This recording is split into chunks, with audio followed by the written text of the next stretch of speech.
بسم الله الرحمن الرحیم. ګرانو محترم لیدونکو او زده کوونکو السلام علیکم ورحمت الله وبرکاته. خدای کې چې تاسو ټول روغ او جوړ اوسئ.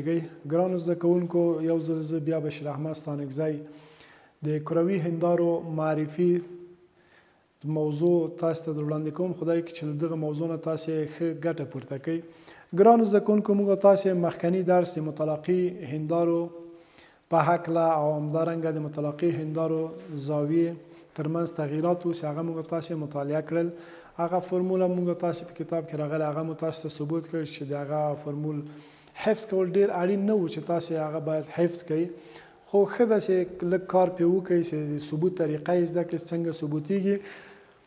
او بل متلاقي هندارې موږ تاسو تعریف کړئ چې دوه عینې هغه وخت متلاقي دوه هندارو ته هغه وخت متلاقي هندارې ویل کېږي چې ترمنځ یې یوه زاویه جوړه کړې وي او هغه د هغوی ترمنځ کله چې موږ تصویر پیدا کوو د فرمول په واسطه باندې موږ تاسو څه کوو n مساوي 380 پر الفا منفي یو چې دا څه و فرمول و n مساوي د 380 پر الفا منفي یو.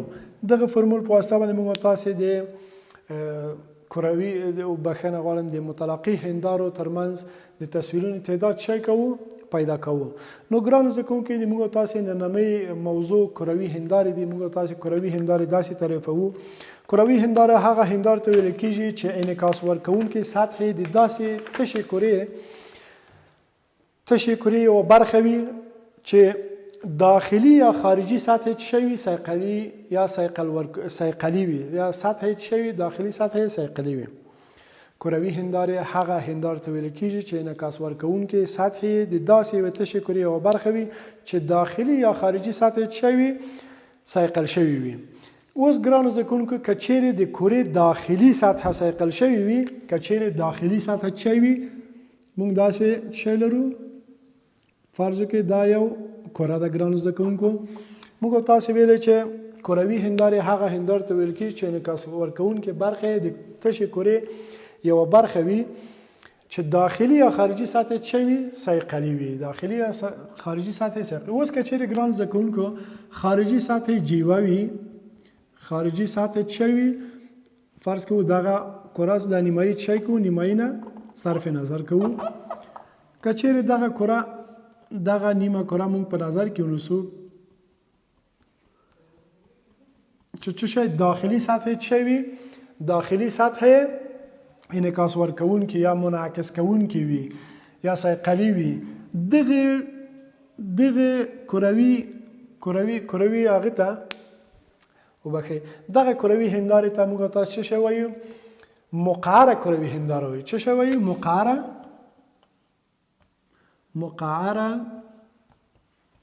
کروي هنداره چې داخلي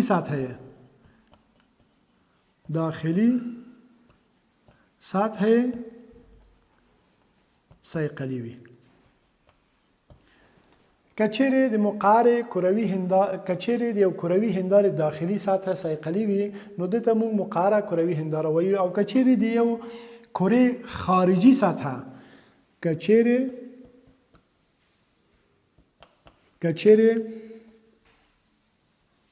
د کروي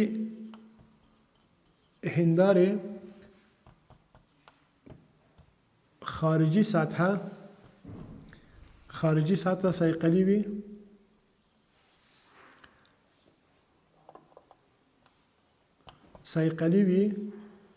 نو دته څه وي؟ محدبه کروي هنداره. ښه ګرانو زده کوونکو د مقعرو کروي هندارو او محدبو کروي هندارو څه شی تعریف مو زده کوو. اوس ګرانو زده کوونکو راځو مقعرې هندارې ته د کرې مرکز د هندارې انحنا په نامه سره څه کېږي یادېږي. موږ تاسو یوه کره رسم کړ، دا یې څه شی و؟ دا یې مرکز و. دغه د کرې مرکز ته د مقعرې کروي هندارې څه شی؟ د انحنا مرکز هم ویل کېږي. د انحنا مرکز داسې ولیکو چې انحنا مرکز. ګرانو زده کوونکو هغه مستقیمه کرښه چې د انحنا مرکز د انحنا مرکز د کرې د سطح سره څه شي کې سطح سره وصل کوي دته موږ تاسو اصلي محور په نامه سره یادوو یعنی دغه هغه ته اصلي محور ویل کیږي هغه کرښه چې د انحنا مرکز هغه کرښه چې د انحنا مرکز د کرې له سطح سره څه شي کې وصل کوي دته د اصلي محور په نامه سره څه شي کې یادوو د هندارې راس د هندارې راس د سطح هغه ټکي څخه عبارت ده دغه نقطې ته مونږ اشاره مو دغه نقطې ته ده د هندارې راس د سطح هغه ټکی دی چې اصلي محور څه شي کېږي ورڅخه تیریږي اوس که چیرې دغه مقعره هنداره وي او که چیرې محدبه هنداره وي نو که چیرې دا مونږ تاسو څه وښیو محدبه هنداره وښیو فرض کوو چې څه شی خارجي سطح څه وي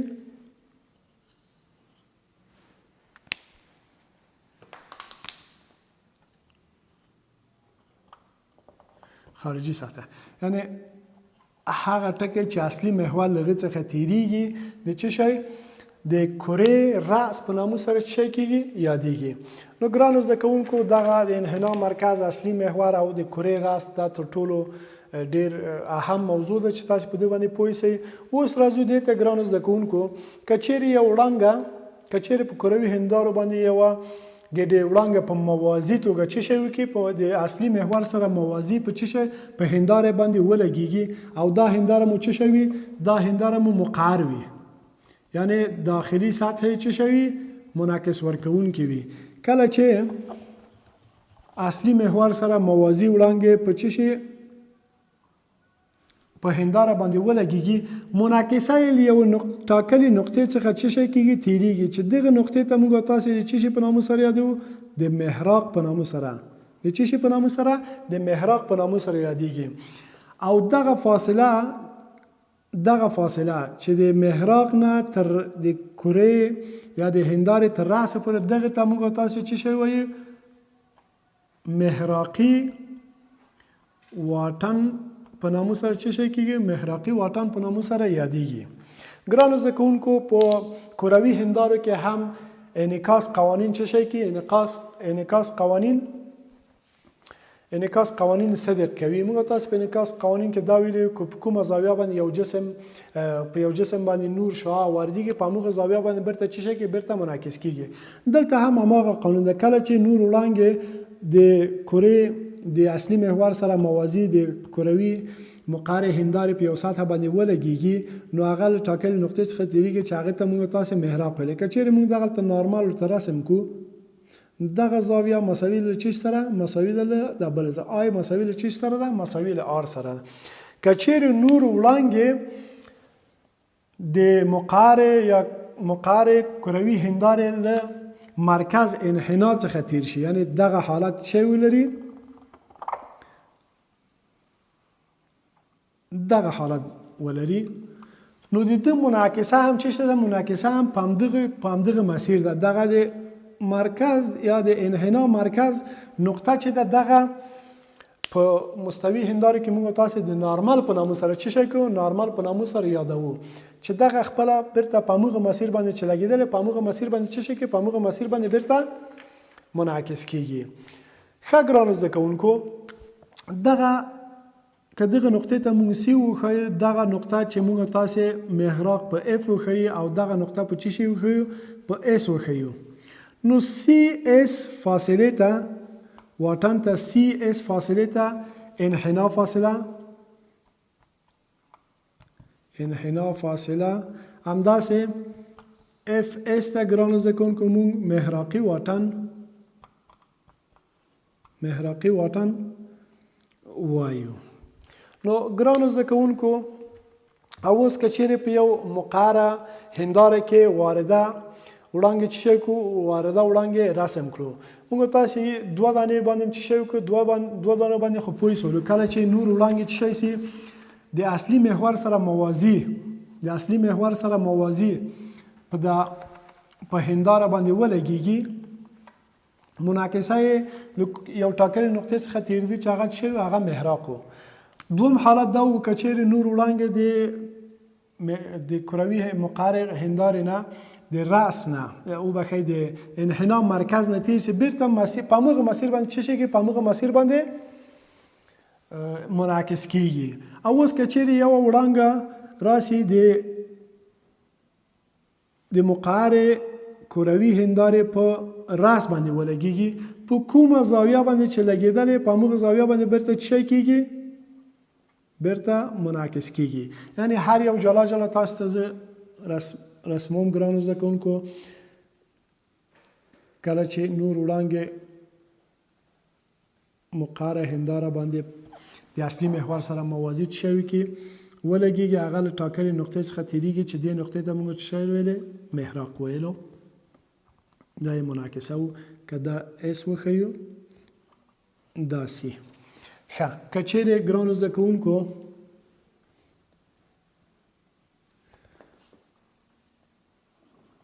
کچېرې یو نور وړانګې د مقعره هندارو له انحناء مرکز څخه تیر شو او په مقعره هنداره باندې ولګېږي، نو هغه منعکسه یې بیرته په همغه مسیر باندې څه شي کوي، په همغه مسیر باندې بیرته تګ کوي. اوس ګرانو زده کوونکو په دریم شکل ته که چیرې راسو، که چیرې یو ګېډۍ وړانګې د مقعره هندارو په راس ولګېږي، په همغه زاویه باندې چې لګېدلی په همغه زاویه باندې څه کېږي، منعکس کېږي. چې دا دواړه زاویې یو آی وښه یو بل آر وښه، آی مساوي له څه سره، مساوي له آر سره. پس له دغه درې فعالیتونه موږ په دې نتیجې ته رسیږو چې کروي هندارو کې هم که محدبه هندارې وي او که مقعره هندارې وي، په دغو کې د انعکاس قوانین څه کېږي، انعکاس قوانین تطبیقېږي.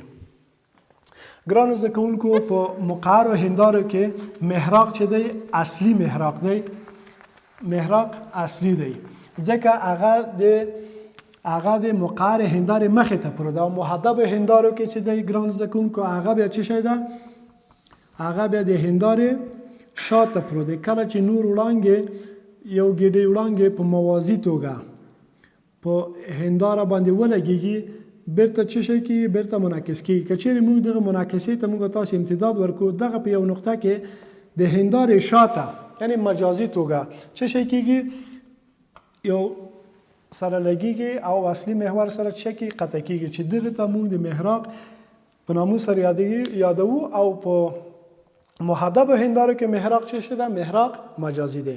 نو ګرانو زده کوونکو د مقعرو هندارو محراقي واټن ټاکلو لپاره موږ تاسو یو فعالیت اجرا کوو، هغه یو مقعره هندارې نه استفاده کوو، همدارنګه یو خطکش او بل څه شي نه استفاده کوو، او بل د لمر وړانګو نه استفاده کوو. د دې فعالیت په اجرا کولو سره موږ تاسو خپل درس بیا ادامه ورکوو او محراقي واټن هم څه کوو، محراقي واټن پیدا کوو، خپل درس څه کوو، ادامه ورکوو. ښه ګرانو زده کوونکو، یو خطکش سپینه ورقه او یو مقعر هندارې په استفاده سره مونږ کولی سو محراقي واټن او محراق څه شی کو وټاکو. ګرانو زده کوونکو، دغه کروي هنداره یا مقعره کروي هنداره لمر ته دا رقم ته نیسو چې دغه د نور وړانګې په کروي هنداره باندې مقعره کروي هنداره باندې ولګېږي او دغه رڼایي ټول په یو نقطه کې په کاغذ کې مونږ څه وکړو، مونږ په هغه کې ووینو. دغه فاصله چې هغه نقطه مونږ ته په سپینه ورق کې ښیي تر آینې پورې دغه د څه شي په نامه سره یادېږي، دغه د محراقي واټن په نامه سره یادېږي. او دغه نقطه چې مونږ تاسو په دغه جي کې مونږ تشکیلوو، دته د مقعره کروي هندارې د محراق په نامه سره څه شی کېږي، یادېږي.